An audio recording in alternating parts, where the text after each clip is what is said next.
سارے کام کیے الحمدللہ، اپنے وسائل سے سارے کام کیے۔ دہشت گردی کا خاتمہ جیسے پوچھ چکے ہیں وہ آسن اقبال صاحب، ہم نے کیا۔ ہم نے کراچی کا امن ہم نے بحال کیا۔ موٹر ویز پاکستان میں ہم نے بنائی ہیں، ہم نے۔ آج ذرا کوئی بتا دے نا یار، آپ بھی بیٹھے ہیں یہاں پہ 1947 سے لے کے 2024 تک کسی نے کوئی موٹر وے بنائی ہے؟ اگر کوئی بنائی تو دکھائے نا بھائی، اگر کوئی بنائی ہے کسی نے تو دکھائے۔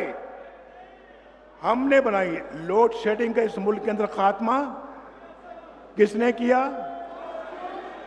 2016 میں لوڈ شیڈنگ کا خاتمہ کر دیا۔ سٹاک مارکیٹ عروج پر تھی اور سی پیک پورے زور سے چل رہا تھا اور زر مبادلہ کے ذخائر نئی بلندیوں کو چھو رہے تھے۔ بھائی یہ کچھ چھوٹی باتیں ہیں جو میں گنوا رہا ہوں آپ کو۔ میں تو کہہ رہا ہوں کہ اگر ہم 1990 سے، بھائی آپ یہ دیکھیں نا، آپ کی آوازوں سے، بھائی ٹھہرو یار، آپ کی آوازوں سے میں ڈسٹرب ہو رہا ہوں۔ ابھی 5 منٹ میں نے اور بات کرنی ہے، ذرا آپ خاموشی کے ساتھ سنیں ذرا۔ تو میں نعرے نہ ماریں۔ اگر کوئی تالی مارنے کی بات آتی ہے تو تالیاں بجا دیں۔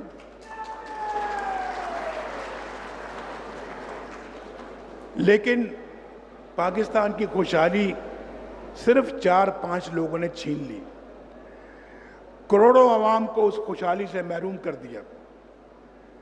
میں پوچھتا ہوں، ان سے پوچھتا ہوں کہ کیا بھی یہ کوئی بات تھی کہ آپ نے بیٹے سے تنخواہ نہیں لی تو لہذا آپ وزیر اعظم ہیں، آپ گھر جائیں چھٹی کریں؟ یہ کون سے ملک میں ایسے فیصلے ہوتے ہیں؟ اور مجھے بتائیں، پاکستان کے علاوہ آپ کسی اور ملک کا نام لیں جہاں یہ ایسے فیصلے ہوتے ہیں؟ بتائیں ذرا، بتائیں۔ یا تو ہوتا نا کہ میں نے 460 ارب روپے کا ڈاکہ مارا تھا القادر ٹرسٹ، جو بھی آپ جانتے ہیں نا، القادر ٹرسٹ جو عمران خان کا جو ٹرسٹ ہے، 460 ارب روپے کی میں نے ہیرا پھیری کی تھی۔ اس پہ اگر آپ میری چھٹی کراتے تو کوئی مجھے بھی گلہ نہ ہوتا، شاید کوئی میرا ہمدرد بھی نہ ملتا پاکستان میں۔ لیکن آپ میری چھٹی کرا رہے کہ میں نے بیٹے سے تنخواہ نہیں لی۔ یہ کون سے ملک میں ایسا فیصلہ ہوتا ہے؟ یہ ان لوگوں نے پاکستان کو تباہ و برباد کیا۔ ان لوگوں نے، یہ وہ لوگ ہیں، یہ 4-5 لوگوں نے آپ کے مینڈیٹ کو تباہ و برباد کیا۔ آج کیا آپ لوگوں کو تھوڑی بہت شرم آتی ہے یا نہیں آتی؟ آپ نے ہماری پارٹی کا ستیہ ناش کر دیا اور اس وقت آپ نے جھوٹے کیسز میں ہمیں ملوث کیا۔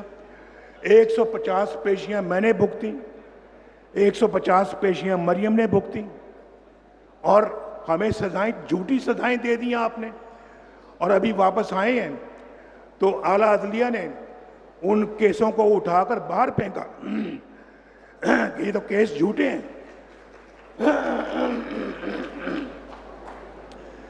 تو مجھے بتایا جائے کہ ہمارے اوپر یہ جھوٹے کیس کیوں بنائے گئے؟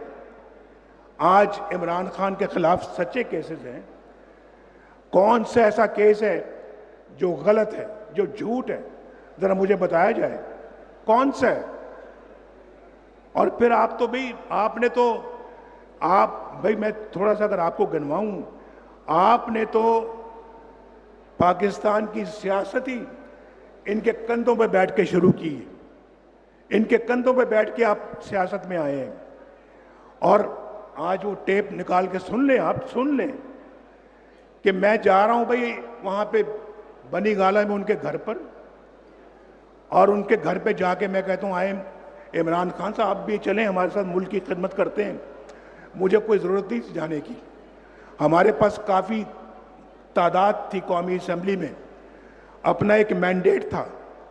لیکن اس کے باوجود میں نے کہا ہم سب کو مل کر ساتھ چلنا چاہیے، تو میں اس غرض سے ان کے پاس گیا اور میں نے کہا کہ آپ آئیں، پارلیمنٹ میں آئیں، آپ ہم سے آ کے بیٹھ کے مشاورت کریں، آئے مل کے مشورے سے گورنمنٹ چلائیں۔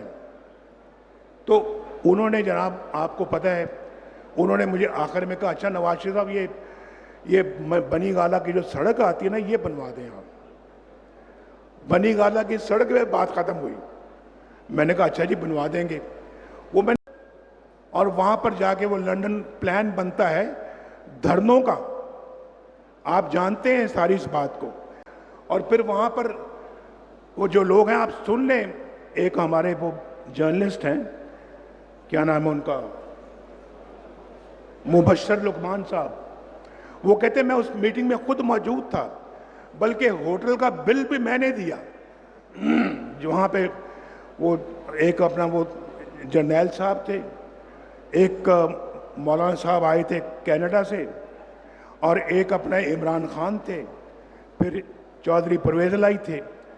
ان سب نے مل کے پلان بنایا کہ جی نواز شریف کی حکومت کو ہم نے ختم کرنا ہے، اور یہ آئے اور دھرنے دیے آ کے۔ اس کے بعد پھر دوسری میٹنگ کی بات کرتا ہے کہ جب میرے پاس ایک بندہ بھیجا گیا کہ نواز شریف صاحب آپ جو ہے نا وہ استعفیٰ دیں اور گھر جائیں دھرنوں کے دوران۔ یہ میں آپ وہ بتا رہا ہوں جو وزیر اعظم پہ گزر رہی ہے۔ ہمارے وزیر اعظم ان ایسی چیزوں سے گزرے ہیں، اور مجھے کہا گیا کہ آپ استعفیٰ دیں اور گھر جائیں، ورنہ آپ پھر آپ اپنا تیار رہیں کہ آپ کے ساتھ وہ سلوک کیا جائے گا جس کو آپ یاد رکھیں گے۔ تو میں نے تو ان کو میں نے کہا جی آپ نے جو کرنا کر لیں، نواز شریف نے کبھی استعفیٰ نہیں دیا۔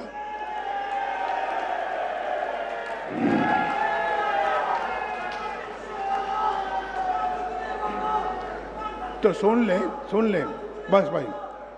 اس کے بعد پھر وہ کہتا ہے جی وہی اپنا کہتا ہے جی میں اس میٹنگ پہ بھی موجود تھا جب وہ شخص آپ سے بات کرنے گیا، پھر واپس آیا تو کہتا ہے کہ نواز شریف تو اپنی جگہ پہ بیٹھا ہے، وہ تو مطمئن ہے، وہ تو کہتا ہے جی کہ جس نے جو کرنا ہے کر لے، میں نے استعفیٰ نہیں دینا، یہ وہ کہہ رہا ہے۔